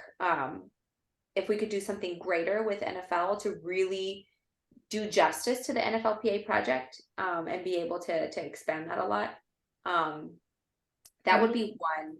And partner. What? One more partner. I would say some kind of like record label. Ooh. And to be able to do like concerts or viewings and like autographs and launches, like album releases, like those types of things. I think that would be really rad. And it brings in a different type of audience, right? So I think that'd be super cool. I made a picture of Snoop Dogg and I sent it to him, like with the Upland thing. Yeah. He hasn't reacted to it, but I'm gonna keep trying. Send it again. I'm gonna keep sending it. Well, same question for you, Cheese. What partnerships would you like to see? McDonald's, Burger King, Wendy's, Starbucks, all of the food stuff. Like, I feel like food is necessary, right? Especially comfort food and whatnot. And I love seeing these new articles come out with them entering the metaverse slowly but surely. And what better place for them to come to than the platform for all metaverse things, you know? I know your answer, Ben. Take it away. Yeah, it's no surprise. I'd love to see Formula One or Indy cars. I don't really have. Well, I got zero interest in American football or soccer or that sort of stuff. So the whole legits angle hasn't really interested me personally at all, because there's just no like attachment there. Sure, I could buy it to flip and get involved with that, but I'd love to see something like Formula One that I could really sink my teeth into and get involved in and that sort of stuff. So that'd be cool. I think a lot of Brits and Finns would love that too. Oh yeah. Yep. Oh yeah, because in Finland, they watch it. We just go around. Like, what are you doing? That's all it is. All I do is go round and round. Yes. Yes, but yeah, Ben, is there anything else you want to ask Lisette? Well, I just say throw it back at you, Lisette. Is there any questions you have for us? Oh yeah. Yes, I do actually. I just have one question for both of you, and I want to know, like, what do you envision for Upland? And you guys asked me a bunch of questions about what I foresee or who I'd like to partner with, all these, but what do you envision for Upland? You know, in the near future, the future, soon, and Upland soon. What do you see? I'll take it first. I see a lot of people creating, being in businesses, making like a new kind of like life. There's a lot of people out there that thrive in this kind of environment that they don't outside, that they have great ideas, but they're not able to really express them or put them forward because they're introverts, and they can be a lot more than they can be outside in the metaverse. I could see a lot more, like you said, the Metaventures being a lot more easier and people having them. I see cars being a big thing for the future, I see this as a base for all other metaverse things to build upon, and that excites me the most. And yeah, like that's what I'm looking forward to. I love Upland. I live here. I'm very excited about it. I know there's a lot of fun. A lot of people don't like change, but they're gonna soon see that evolution and the ability to adapt to that is going to be huge. And just kind of like, to everybody who's negative out there, just kind of like wait and see. It's still all very new. Everything is still being put together. If you're still here, if you still have enough energy to talk bad about it, just wait and see, and let Upland pleasantly surprise you. Yeah, it's patience, right? I think for me in the short term, I think MetaVentures and the whole, like what you said there, Cheese, the user-generated content, I think that's going to be massive this year. You know, like we said, with our sale that's coming up tomorrow, that's a kind of glimpse at where that's headed. I'm expecting Upland to partner with some kind of major, like outdoor decor brand or something like that. That will change the dynamics a little bit, but I don't see that as a negative. I see that as positive, because it will provide opportunities for other people to get involved. It will allow like shops like ourselves to do like niche market. Yeah, it's going to boost the entire process. Like before we kicked off, like we're currently working on an item that we're hoping to submit for Valentine's Day, but we submitted items for Halloween that haven't been approved yet. So I think 2023, I'm hoping that's going to be the year of user-generated content. We're going to see a lot of this kind of foundationary work that we've put in, you know, with Jennifer and the team and all that sort of stuff. Yes, it has been laborious. It has been clunky. It has been pull your hair out at times, but that's just all part of the process. So I think we're going to see a lot of really positive results from that this year. That's a kind of short-term thing. As a long-term thing, I really don't know. I think it's just it's so evolutionary. It's so, you know, forward thinking and that sort of stuff. Like if you had told me when I joined in January 2020 that my account in January 2023, if I was to, like what some of these OGs have done, if I was to say, no, that's it, I'm going to rage quit and sell my account at market rates, I could buy a in real life house. That's mental. That's not because I'm some rich dude. Like yeah. I'm a kindergarten teacher. It's one of the lowest paid professional jobs there is. Like it's mind blowing to think that, yeah, because I have been around for so long, and, you know, I have got lucky at times, but what I think is the key is that I've stayed consistent. I am heavily engaged. I've rode the waves up, I've rode the waves down, and I've adapted, evolved, you know, along with Cheese and this, that, and the other thing. So where it's headed in the future, I have no idea.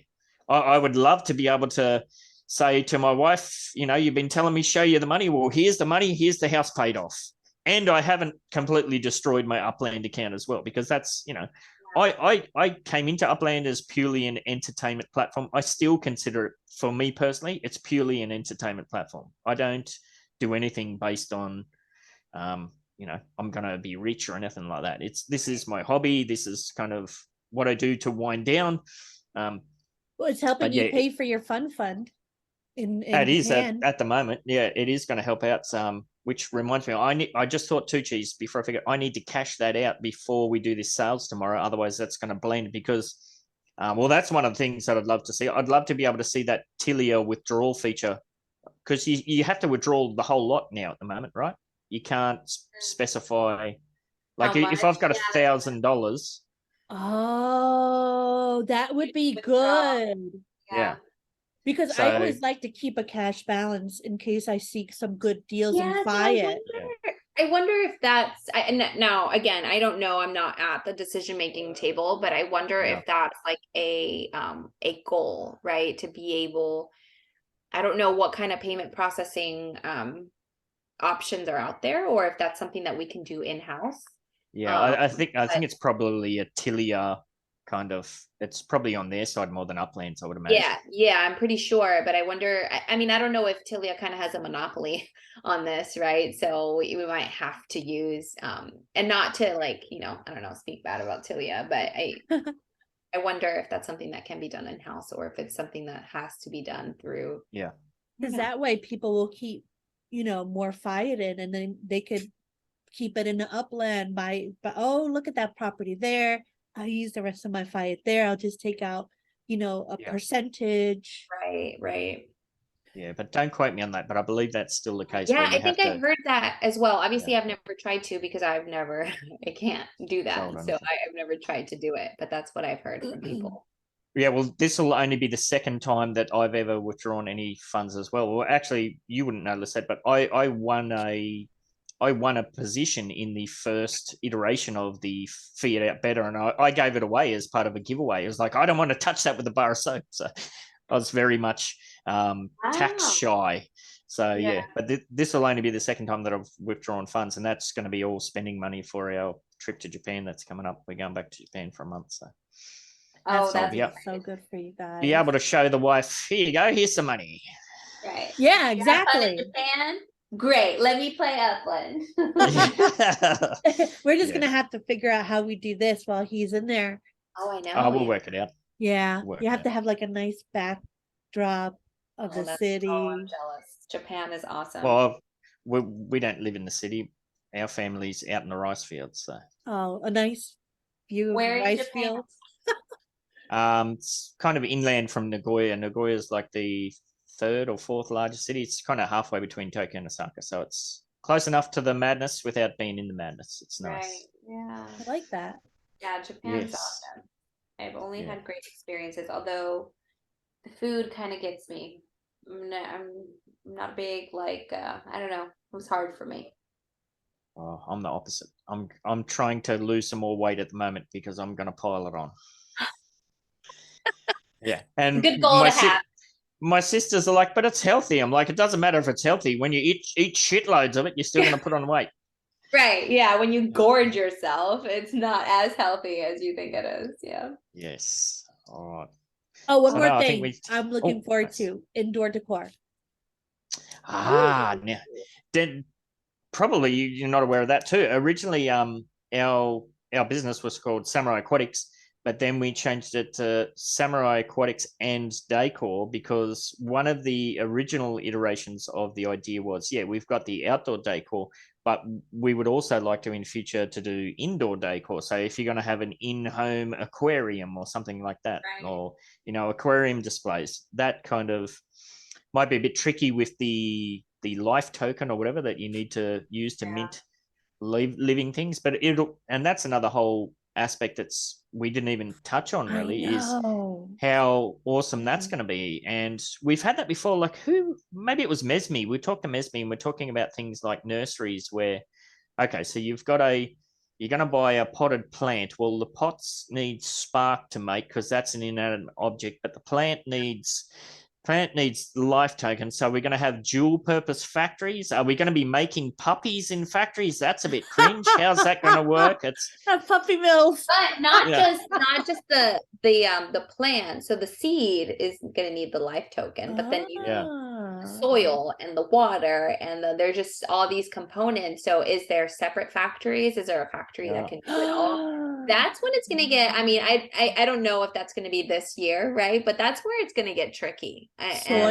Soil factories, seed factories. Oh, I can't wait. So in a pool, like you think about like a pool, I thought about that. Like, why can't we do a pool? But then when I was working with Jennifer for outdoor decor and like looking at everybody's stuff, and I'm like, why can't they do water? It's like, well, that requires a life token. And I'm like, but like if I did a pool, is it going to be different because I have to add chlorine to it? And it's like now we're just getting like technical, right? I love it. How? But I think that goes to show like it is trying to replicate the real world as much as possible, right? You're not trying to cut corners, and it's like it's maybe to a fault. I don't know. We'll see. Yeah, it can be a trap. Like you could put yourself in a direction where you've put these rules in place. but then you kind of screwed yourself with your own rules. So yeah. It's tricky to manage. Like, I want my avatar to get sick, and I want to be able to go to like a hospital. That's something that I talked about too. Like, why not like a Tamagotchi, right? Where you have to feed it, and you have to like, if that would be a cool partnership. I don't know who makes Tamagotchis, but like I don't if it's Hasbro or whatever. But like your avatar, even if it's your block explorer, but I think it would have to be another. But anyway, your avatar has like a life attached to it, so you have to feed it and clean its poop and give it water. Don't you get enough of that? You've got a baby, don't you get enough of that? Four kids. Oh wow. Wow. So yes, I have enough. I get enough of it. Maybe it's a thing that you turn on, and that you can do if you want to, and it's an added kind of thing. Well, we do have 3D avatars on the way with the Gala Games partnership, so who knows? Yeah. You could like take care of your dogs and cats like that. Oh my God, that's so because cool. If we bring you have to feed animals, right? Or unless it's just, I don't know. Yeah, that's one of those things you can just get yourself in a world of feature creep. Right? Yeah, feature creep. And that will be the gamification. Like so many fans of The Sims, just kind of like taking care of animals. But Sims has no like policies and procedures, right? The way that the real world does. Therefore, there's laws and governance and rules in Upland.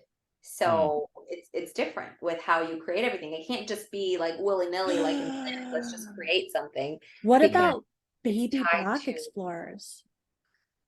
And you have like to raise that them. You have to freaking raise them. Or like me and Buck, that was an egg. They're like in an egg, and you have to like let it hatch. Yes. And you might get a dud. You might get a dud. Oh my God, this is what Buck and I talked about. Evil babies. Serial killer Tamagotchi babies. Yeah. Oh, Tamagotchi would be cool. That would be super cool. I dig that. When I was a kid, I used to walk around with like 5 Tamagotchis, like keychained onto the zipper of like my sweatshirt because I loved it. I still have one somewhere I have over here. Yeah, it was my daughter's in her stocking, but she may or may not have hated it, and I may or may not still be taking care of it.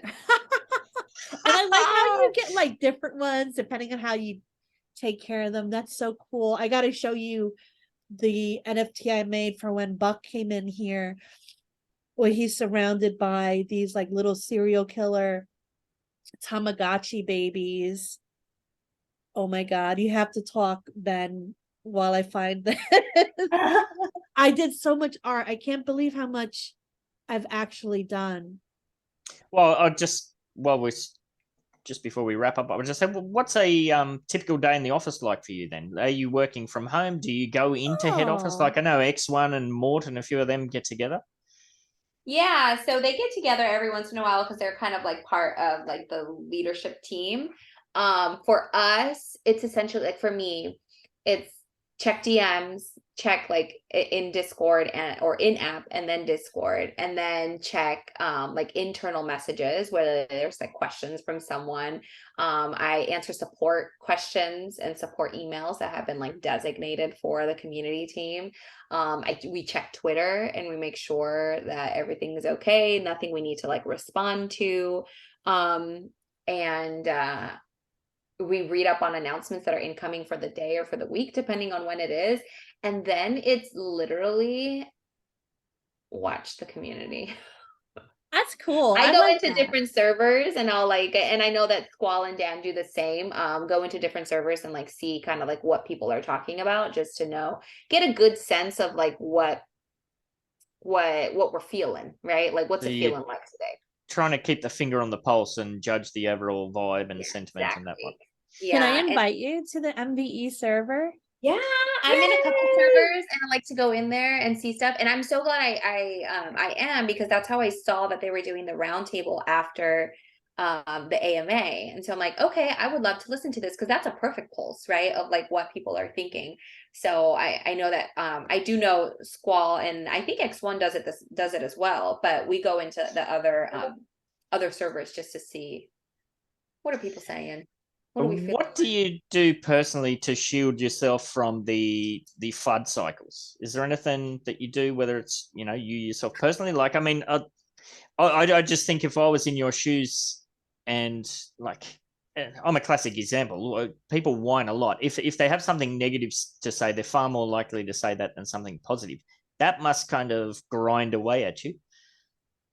Yeah, honestly, like when it's about like about the app and about the experience that people are getting, I tend to, okay, what are you talking about? Are you fudding, or is this like a valid concern? If you're fudding, I try my best to just let it roll off, because to be honest with you, like if we let all of those impact our feelings and what we're doing, we would never do anything. Like we would never do anything, right? And so if it's a valid concern and valid input, we always send it up. We have a dedicated channel like internally in our internal comms, dedicated to feedback, and like, or there's one dedicated to bugs, there's one dedicated to all sorts of things, where if we see it, we'll post it there. And then if it's like personal stuff, honestly, like I do a lot of screaming and cussing at my computer, and when we get together as a like community team every day, obviously virtually, and we just kind of vent a little bit about it and kind of let it out. I think if you don't, it'll get to you really quickly, right? And you can't let it.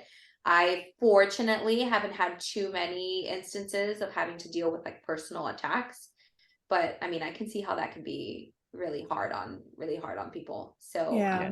It's a time and a place, right? Like cheese is my venting, and it goes both ways. Like yeah.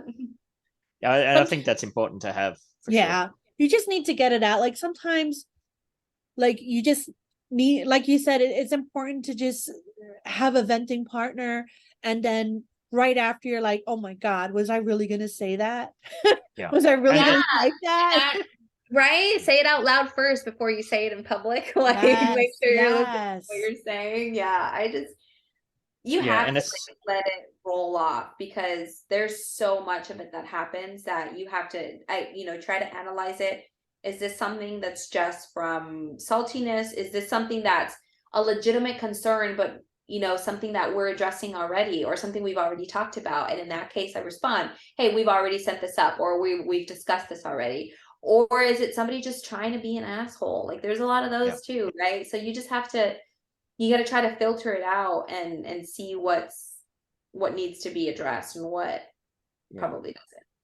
And we're all humans too, right? Like we that sort of stuff, like I've been through, God knows the hell that I've been through with community drama, that impacts on you in real life as well. And like you said, like your husband doesn't really understand it. Cheese husband has kind of got his head around it. My wife, if you don't have somebody within your close proximity space that gets it, that you can vent to, it's really important to have that output.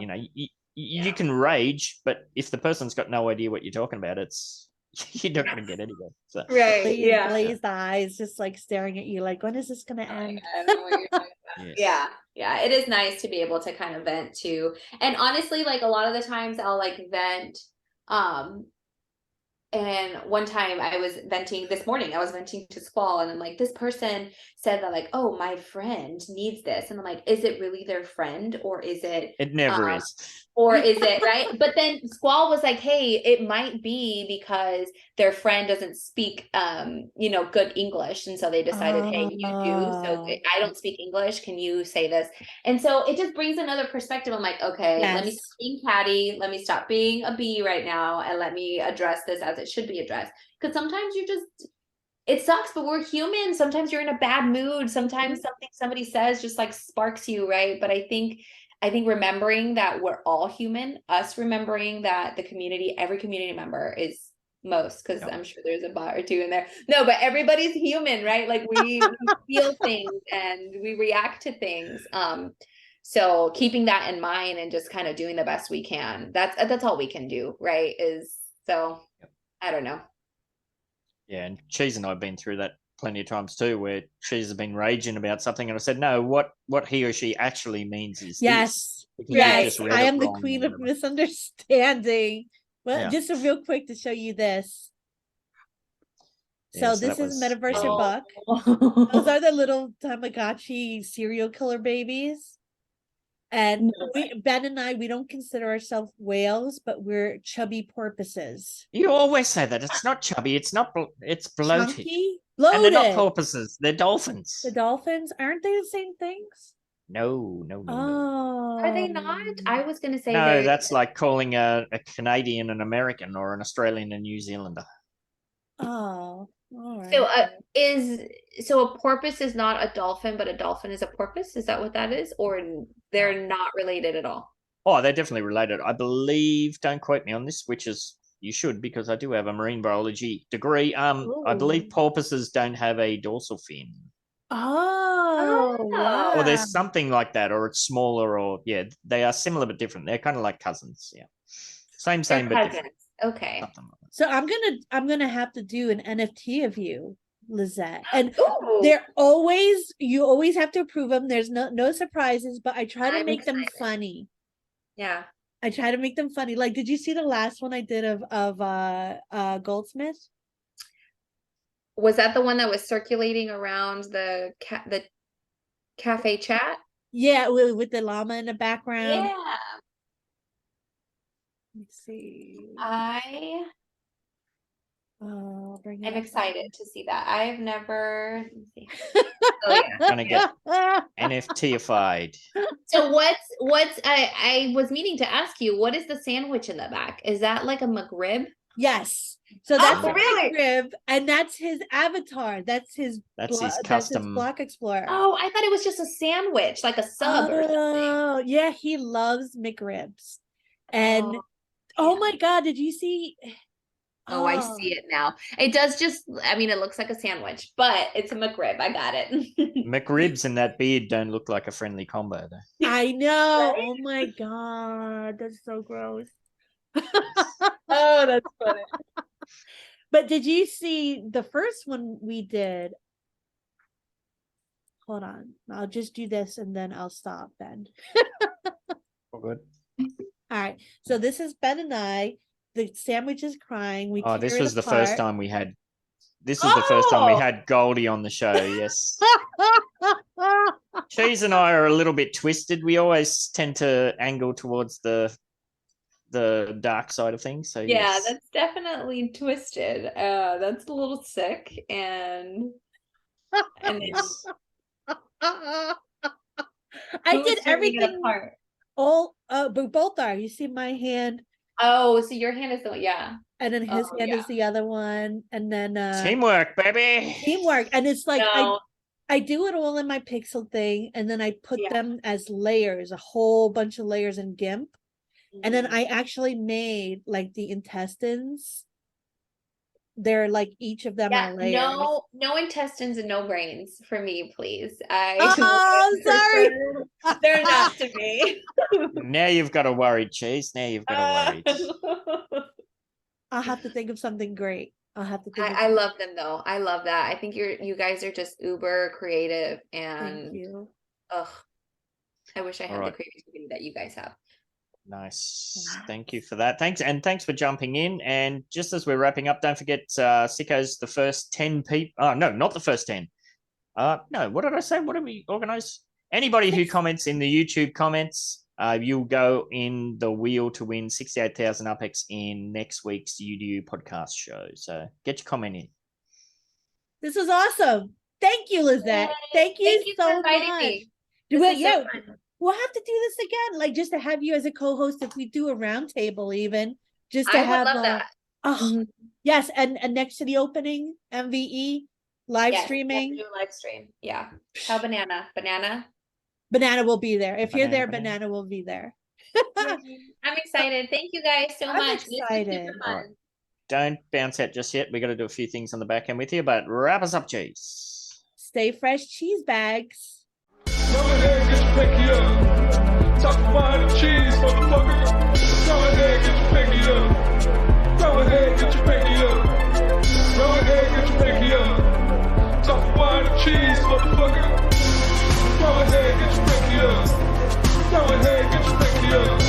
You let fire samurai, ride on a dingo, flying through the sky. Cheese in the house, get off your ride. Hit you with the hairbrush, hit you with the knife. Evil empire, samurai, riding on the dingo, flying through the sky.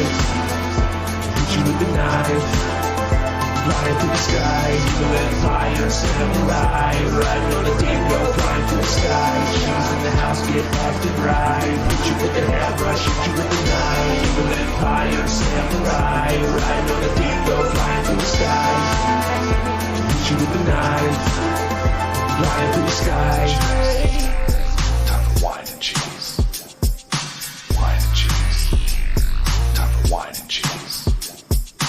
Wine and cheese. Time for wine and cheese. Wine and cheese. Time for wine and cheese.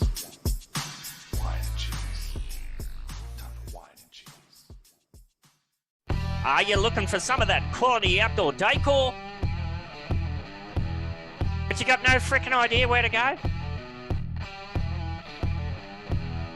Oh, come on over to Samurai Aquatics and Decor for all your outdoor decor needs. Got yourself an empty plot of boring virtual real estate in the metaverse, do ya? Yeah, just delete that. I'm still not ready, sorry. Got yourself an empty plot of boring virtual real estate in the metaverse, do ya? Or maybe some kind of crappy ramshackle building that, I don't know, needs a bit of extra spunk to it or something. And stop mucking about and get yourself over to Samurai Aquatics Discord to see all our available stock. We've got loads of different decor to spend your pretend money on. We got saunas to fire you up and ice baths to chew you the fudge out. Literally stock coming out of our ears. Grills, swings, seating and more. So much more. And if we don't got it, give us a buzz and we could probably make it. Get yourself on over to Samurai Aquatics at 30 Aqua Vista Way in Midtown Terrace, San Francisco, lickety split, and gorge yourself on outdoor decor.